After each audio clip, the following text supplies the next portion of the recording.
Dear brothers and sisters in the Lord, प्रभु में प्रिय भाई और बहनों, today's verse for our meditation is from Luke's Gospel, 12th chapter, verse 23. लूका का सुसमाचार 12 अध्याय और उसके 23 वचन पर अध्ययन करेंगे। The life is more than meat. भोजन से प्राण बढ़कर है। In this verse, Jesus is reminding his disciples of an important truth. इस वचन में प्रभु ने अपने चेलों को एक महत्व देने वाली सच्चाई को बता रहे हैं। What is that truth? क्या सच्चाई है वो? Life is about more than material needs. देखिए ना, जो प्राण है हमारे और एक वस्तु के रूप में जो चीजें हैं उससे भी बढ़कर है। No doubt, food and clothing are essential for our survival. भोजन, वस्त्र, ये जो हमारे जीने के लिए तो आवश्यकता है इसकी, But they are not the ultimate purpose of life. लेकिन हमारे जीवन के अंतिम उद्देश्य ये नहीं है। Jesus emphasizes that life has a deeper meaning, यीशु ने बताते हैं कि जो हमारे जीवन की गहराई उसका अर्थ है, and people should not reduce their existence by to worrying about the material things. और ये जो वस्तुओं के रूप पर चीजों पर वो भरोसा विश्वास करते हुए लोग ने सच्चाई को वो नजरअंदाज नहीं करना है। Yeah, when Jesus says life is more than, जब यीशु ने कहा कि जो जीवन, जो प्राण है भोजन से भी बढ़कर है, and he is saying that the body is more than clothes, और ये कहते हैं कि जो शरीर हमारा कपड़ों से, वस्त्रों से भी बढ़कर है। so he is addressing the anxiety that often comes from focusing on daily needs. जो दिन भर के हमारे जो आवश्यकताओं पर हम जो दृष्टि लगाते हैं उसके लिए हम बहुत चिंतित होते हैं, ये बात को बताते हैं। And he is calling his followers to lift up their eyes beyond the temporal concerns of life and focus on the eternal. उसके अनुसरण करने वालों को यही बताते हैं कि जो थोड़े दिन के लिए जो तत्काल रहने वाले इस विषयों पर अपनी दृष्टि को निकालकर वो हमेशा के सनातन विषयों पर अपनी दृष्टि को रखना है। He is calling his followers to lift up their eyes beyond the temporary concerns. और इसके अनुसरण करने वालों को जो तत्काल विषयों पर से अपने मन को हटाइए, ये बात। Instead of constantly worrying about how to meet physical needs, किस प्रकार से हमारे भौतिक जरूरतों को पूरी करना है उस पर से हमारी दृष्टि को हटाकर Jesus invites his disciples to trust that God knows what they need and God will provide for them. यीशु ने अपने चेलों से कहते हैं कि परमेश्वर ने पूरी तरह से जानते हैं कि आपकी क्या आवश्यकता है, इन सब को वो जानता है। See, that's why he says, seek the kingdom of God first. इसीलिए उसने कहा है कि उसके राज्य को पहले खोजो। That is his teaching in Luke 12:31. ये लूका सुसमाचार 12 अध्याय के 31 वचन में यही सिखाते। So when believers give priority to their spiritual growth like faith, obedience, etc. in their life, जब विश्वासी लोग अपने जीवन में ये बातों को महत्व देते हैं, मतलब विश्वास करना, आज्ञाकारी बनना, इन बातों को यदि वो लोग महत्व देंगे then God promises to take care of their physical needs. तो परमेश्वर ने उनके शारीरिक आवश्यकताएं भी पूरी करने की भरोसा देते हैं। In the first century world, और जो पहले शताब्दी के लोग, food and clothing were not so easily accessible as they are in many parts of the world today. Wherever we go, we can have them, but in those days it is not like that. जैसे आज के दिन में जहाँ कहीं भी जाते हैं हम कपड़ा है फिर या रोटी है जैसा उपलब्ध है, उन दिनों में इतनी आसानी से ये उपलब्ध नहीं होती थी। People, especially those people in lower socio-economic classes, they often struggled to secure daily meals and also basic clothing. और विशेष रूप से जो समाज में नीचे गिराए हुए स्थिति में लोग हैं उनके लिए तो बड़े मुश्किल का काम है खाना और वस्त्र को कमाने के लिए। Sometimes the agricultural failures or economic hardship could lead them to starvation or to extreme poverty. और कभी कभी जो उनका फसल नहीं आना और फिर अकाल पड़ना, ऐसी बातें हैं और उनके जीवन में बहुत मुश्किल का समय रहता था। Because of that, it was quite natural for many of them to worry about their next meal. और इसी कारण से ना उन लोग हमेशा और भोजन के लिए बहुत चिंतित करते थे। From where the next meal will come. और फिर बाद में कहाँ से मिलेगा खाने के लिए, And कब how they मिलेगा, would clothe their families. कैसे अपने परिवार के लोगों को वो वस्त्र का इंतजाम करेंगे। However, these Jewish people are having a long history of seeing God's provision. अब लेकिन अब यहूदियों को हम देखते हैं, उनका ये जो लंबा चरित्र है, परमेश्वर की जो सुविधाओं का अनुभव किया है। During the Exodus, निर्गमन के दिनों में God provided manna in the wilderness. परमेश्वर ने जंगल में उनको मन्ना को खिलाया। He is ensuring that the Israelites had food to eat every day. और इस्राएलियों ने हर दिन भोजन खाने के वो निश्चित दिलाए थे। You can read it in Exodus 16th chapter निर्गमन के 16 अध्याय में पढ़ेंगे and from 14 to 35. 14 वचन से 35 वचन So तक। the message of trusting God for daily needs was the central part of their faith. हर दिन की आवश्यकताओं के लिए परमेश्वर पर आधार होना ये उनके जीवन का बहुत महत्व देने वाली So बात by बता दी। telling his disciples not to worry about their food and clothing, अपने चेलों को ये बात बताते हुए खाने के लिए वस्त्र के लिए आप चिंता ना होना, Jesus was reminding them of this history.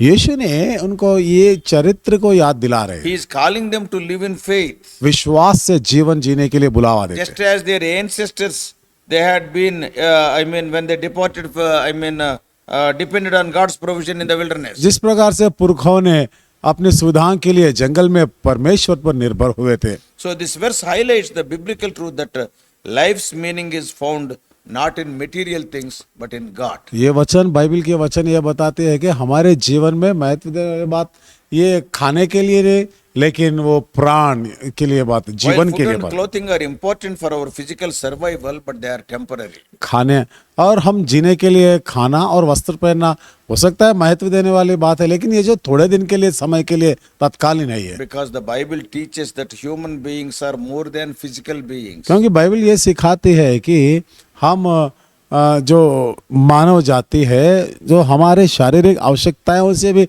अधिक है हमारे We जीवन में। have souls that need spiritual nourishment. तो हमारे जीवन में जो आत्मिक पोषण चाहिए हमको, क्योंकि हमारे हम में जो प्राण है उसके लिए। True life comes from living in relationship with God and seeking His will. सच्चा जीवन परमेश्वर के साथ सच्चे संबंध में और उसकी इच्छा की खोज में रहने में ही प्राप्त हो सकती है। Jesus' teaching also emphasizes the concept of God's providence. यीशु ने जो परमेश्वर की सुविधाओं के लिए भी सिखाते हैं। God is not distant. परमेश्वर कहीं दूर रहने वाला He नहीं is है, involved in our daily lives. तो हमारे हर दिन के जीवन में वो है, हमारे He साथ है cares about both our physical and spiritual well-being. और हमारी शारीरिक और आत्मिक जीवन के बारे में भी सोचते So हैं। this verse reminds believers to trust in God's ability to provide. तो ये वचन ये बात पर भरोसा करने के लिए हमको प्रोत्साहन देती है कि जो परमेश्वर है हर दिन हमारी सुविधा, हमारे लिए जो सुविधाएं दे सकता He है, is fully aware of what they need.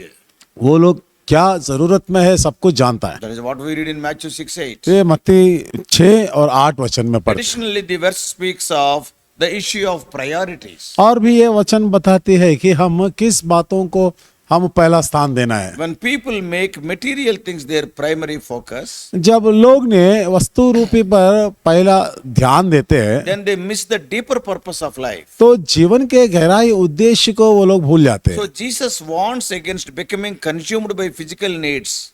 इसलिए परमेश्वर ने, यीशु ने उनको ये चेतावनी देते हैं कि भौतिक जरूरतों पर हमारी इच्छा नहीं रखना He है is trying to turn their attention on the heavenly things. और उनकी दृष्टि को स्वर्गीय विषयों पर वो बदलाना चाहते हैं। So this 12:23 of Luke's gospel is a profound statement. तो ये जो लूका 12 और 23 वचन, ये जो बात है महत्व देने वाली बात If है। we talk in our day-to-day language, अब ये हमारे जो हर दिन की भाषा में यदि हम बात what करें, Jesus is telling, यीशु ने यहाँ पर क्या life बताते हैं, is more than food. ये जीवन हमारा प्राण है जो खाने से भी बड़ा है, अधिक है, And the body is more than clothes. और भी ये हमारा शरीर वस्त्रों से भी अधिक है। So he is comparing physical needs with यहाँ the पर spiritual things. ये भौतिक वस्तुओं को आत्मिक विषयों से तुलना करके बताते He हैं। is telling about what is the purpose of life. जीवन का उद्देश्य क्या है ये बता रहे हैं। He is making the difference between body, the flesh, and the life. शरीर और फिर जीवन का अंत को वो बता रहे हैं, अंतर को बताते हैं, And he is telling which is more important. और इनमें से क्या चीज है जो महत्व देने वाली, इसको बताते Jesus हैं। is not just talking about physical existence. यीशु ने न केवल हमारे इस भौतिक जीवन के बारे में बताते He is हैं, pointing to the spiritual and eternal aspects of life that go beyond what we see and touch. जीवन के आत्मिक और सनातन रहने वाली बातें जो हमसे और भी दूर है, ये बातों को समझाना चाहते So the contrast between food and clothing, that is temporal and external things, हैं। भोजन और वस्त्र के बारे में जो तात्कालिक थोड़े दिन के लिए रहने वाले इस संदर्भ में, and he is contrasting them with life and body which are eternal significance. और जीवन और जो शरीर जो हमेशा रहने वाले है, इसकी तुलना में बात करते So we should not be consumed by worry over temporal needs. हैं। इसीलिए हम ये जो तात्कालिक आवश्यकताएं हैं हम उसमें लवलीन नहीं होना चाहिए। Trust God for all the care, God's care. हर विषय के लिए, सारी चिंताओं के लिए हम परमेश्वर पर भरोसा रखना है। And God is giving some examples also how He provides to different beings in this world in the following verses. और फिर आगे वाले वचन में देखते हैं, एक उदाहरण देते हुए इस संसार के और भी जीव जंतु है कैसे उसकी देखभाल कर रहे हैं वो बात भी बताते हैं। If you read 12th chapter यदि आप 12 अध्याय को पढ़ेंगे, in Luke's Gospel, लूका सुसमाचार 24 to 28, 24 से 28 He वचन, is telling that He is feeding the birds. और यहाँ पर वो कहते हैं कि वो पक्षियों को भी भोजन देते And He हैं, is clothing the flowers of the field. और फिर वो फूलों के लिए भी वो देखभाल करते हैं। And the literary flow builds toward the main teaching, that is, see, with all these things, what God is telling, seek the kingdom of God first. इन सारे बातों से क्या सिखाना, क्या समझाना चाहते हैं, पहले हम परमेश्वर की राज्य की खोज करें। And if you seek the kingdom of God first, and He will provide everything you need. यदि आप पहले परमेश्वर के राज्य की खोज करेंगे तो सब कुछ आपकी जो भी जरूरत है वो पूरी In करेगा। other places of the Bible also similar verses are there. और बाइबल में अलग अलग जगहों पर इसी प्रकार के वचन लिखे हैं। Matthew 4:4, मत्ती 4:4 में, Deuteronomy 8:3, व्यवस्था 8 और 3 वचन में, John 6:27, यूहन्ना 6 और 27 वचन में, and 1 Timothy 6:8, पहला तीमुथियुस 6 और 8 वचन, Colossians 3:2. कोलोस्सियों के पत्र 3 So अध्याय many 2 verses supports this claim. इस प्रकार से और कई जगह पर वचन है इन बातों को बताती So है। what this verse means to you and to me today? तो आज ये वचन आपको और हमको क्या सिखाती है? So for modern Christians, तो आज के दिन के जो मसीह लोगों के लिए this verse is a reminder that material things should not be the focus in our life. ये वचन याद दिलाती है कि हम वस्तु रूपी विषयों पर हम दृष्टि नहीं रखना है। In this world, people will measure your success by the wealth you are having.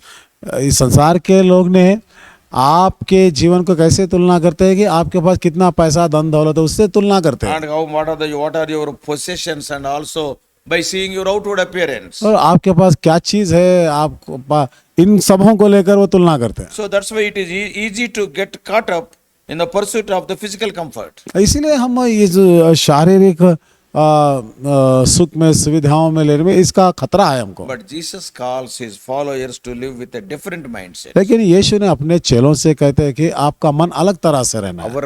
Our focus must be on the spiritual growth and the things of eternal value. हमारी दृष्टि आत्मिक बढ़ोतरी पर और हमेशा रहने वाली चीजों पर रहना That चाहिए। doesn't mean that we have to ignore these practical things. इसका मतलब ये नहीं कि इन विषयों को हम नजरअंदाज करना है, But the thing is, you have to trust in God for all these things and give priority to godly things. लेकिन इन सब विषयों के लिए परमेश्वर पर आप भरोसा रखना है। सबों से बढ़कर पहला स्थान आप परमेश्वर को So देना when है। believers put their faith in God, जब विश्वासी लोग प्रभु पर अपना भरोसा रखते हैं they can let go of the anxiety that comes from trying to control everything.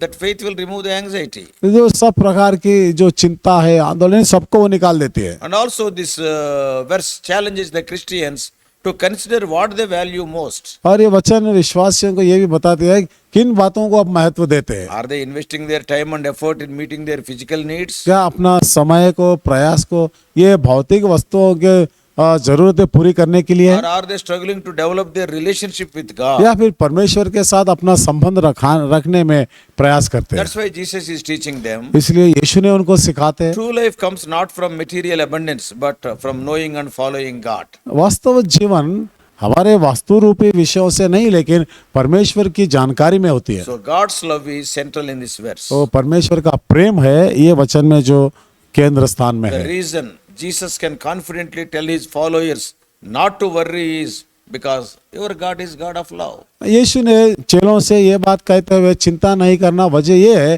कि जो परमेश्वर है तुम्हारा परमेश्वर है, देखभाल He करना। knows you, He knows your needs, and He care about your needs. आपके तमाम जरूरतों को वो जानता है, वो पूरी भी करेगा। So God created humans as more than physical beings. तो परमेश्वर ने मनुष्य को शारीरिक जरूरतों से भी वो अधिक He बनाया, gave them souls. उनको प्राण को दिया है। We are having a purpose, beyond our survival, after our death also. फिर हम मरने के बाद में भी हमारे जीवन का एक उद्देश्य, एक मकसद है। So His love is shown in His desire for the people to experience abundant life. तो उसके प्रेम को इस प्रकार से और इस अधिक तरह के अनुभव लेने से वो सिखाते हैं। So God's love is also seen in His provision. तो परमेश्वर का प्रेम उसकी सुविधाओं में भी दिखाते हैं। He does not just care about our spiritual needs, He also cares about our physical वो न needs. केवल आत्मिक आवश्यकताओं को लेकिन हमारे शारीरिक आवश्यकताओं की भी वो चिंता करते So हैं। throughout the scripture, तो हम सारे वचन में God is described as a provider who meets the needs of His people. परमेश्वर ने अपने लोगों की जरूरतों को पूरी करने वाला है ऐसा दिखाती है। When Jesus is telling that the life is more than food, जब यीशु ने कहा कि आपका जीवन प्राण भोजन से भी अधिक and है, also बढ़कर your है, body is more than clothes. और आपका शरीर है जो कपड़ों से भी बढ़कर है, So He is reminding His followers that they are loved by God and God will provide for them both physical and spiritual उसके needs. अनुसर करने वालों को यह सिखाना चाहते हैं कि जो परमेश्वर उससे प्रेम रखते हैं उनके शारीरिक और आत्मिक आवश्यकताओं को भी वो पूरी करेगा। Oh Lord Jesus Christ also lived like that. और प्रभु यीशु मसीह भी इस प्रकार का जीवन जिया Yeah, see, He trusted His Father completely. और अपने पिता पर पूरी तरह से वो भरोसा किया। During His ministry of 3.5 years, और 3.5 साल की सेवा के जीवन He did में not store up wealth or worry about the daily needs. वो हर दिन भर के जो आवश्यकता है उसकी चिंता कभी नहीं करते थे, And He never stored up wealth. और कभी वो पैसा या संपत्ति को जमा नहीं किया। He focused on doing the will of God. वो तो परमेश्वर की इच्छा पूरी करने पर दृष्टि He रखा believed that God will provide. और ये भरोसा किया कि परमेश्वर देगा। Even on the cross also. और क्रूस पर भी Yeah, see, He depended on the Father. परमेश्वर पर वो आधार हुआ, निर्भर हुआ। Today, through His death, burial and resurrection. तो आज उसके मरने और गाड़े जाने, पुनरुत्थान पर जी And उठने Jesus पर offers believers a life that is truly abundant life. इसने विश्वासियों को ऐसा जीवन देने के लिए वो भरोसा देते कि ये संपूर्ण भरपूरी की जीवन देते That हैं, is not only for now, for eternity also. ना केवल आज के दिन के लिए लेकिन हमेशा के लिए। When Christians trust in Him, जब मसीह लोग उस पर विश्वास करेंगे, भरोसा they करेंगे, experience the peace that comes from knowing that God is in control and will meet all their needs. परमेश्वर है, सब कुछ नियंत्रित करने वाला है, वो सारे जरूरतों को पूरी करने वाला है, ये अनुभव लेंगे। So you and I, we are expected to live by faith. आप और मैं विश्वास के साथ जीवन जीने के And लिए also we चाहते have हैं, to trust that loving God will provide all our needs. और फिर परमेश्वर को प्रेम करने से हमारी सारी आवश्यकताएं वो पूरी करेगा, ये बात का भरोसा हम When करना we है। seek Him first, He will provide everything. जब हम पहले उसकी खोज करेंगे तो सब कुछ वो देगा May हमें। God make this as our experience. परमेश्वर ये बातों का हमारा अनुभव होने में सहायता करे। Help us not to worry about our food and clothing. भोजन के लिए, कपड़ों के लिए चिंता ना करने में सहायता करे। May God speak to you. परमेश्वर आपसे और भी बात करे, Let us pray. प्रार्थना करेंगे। Loving Heavenly Father, हमारे प्रेमी स्वर्गीय how पिता, gracious God, दयालु परमेश्वर, how many wonderful truths are there in Thy word. और तेरे वचन में कितने अद्भुत सच्चाइयां हैं। Undoubtedly, O Lord, many times we worry about our food and clothing. बेशक कई बार प्रभु हम भोजन और वस्त्र के लिए हम चिंता करते थे, We are more worried about the temporal needs. और तत्कालिक आवश्यकताओं की हम चिंता करते थे, But our soul is more important. लेकिन हमारा प्राण है और सबसे महत्व देने Then वाला, our body is important. और फिर हमारा शरीर भी। But we will be worrying about the food and clothing. लेकिन प्रभु हम भोजन और वस्त्र की चिंता करते हैं। Help us to understand the right priority in our lives. हमारे जीवन में किन बातों को हम प्रभु पहला स्थान देना है समझने में सहायता की। Lead us and guide us. आप हमारी अगुवाई करें प्रभु। We do pray in the all-providing name of our Lord and Savior Jesus Christ. हमारा प्रभु यीशु मसीह उद्धारकर्ता जो सब कुछ सुविधाएं देने वाले नाम पे हम इस प्रार्थना को मांगते हैं, आमीन। परमेश्वर आप सबको आशीष दे। और भी अधिक आत्मिक संदेशों के लिए John Victor Hindi messages channel को सब्सक्राइब कीजिए।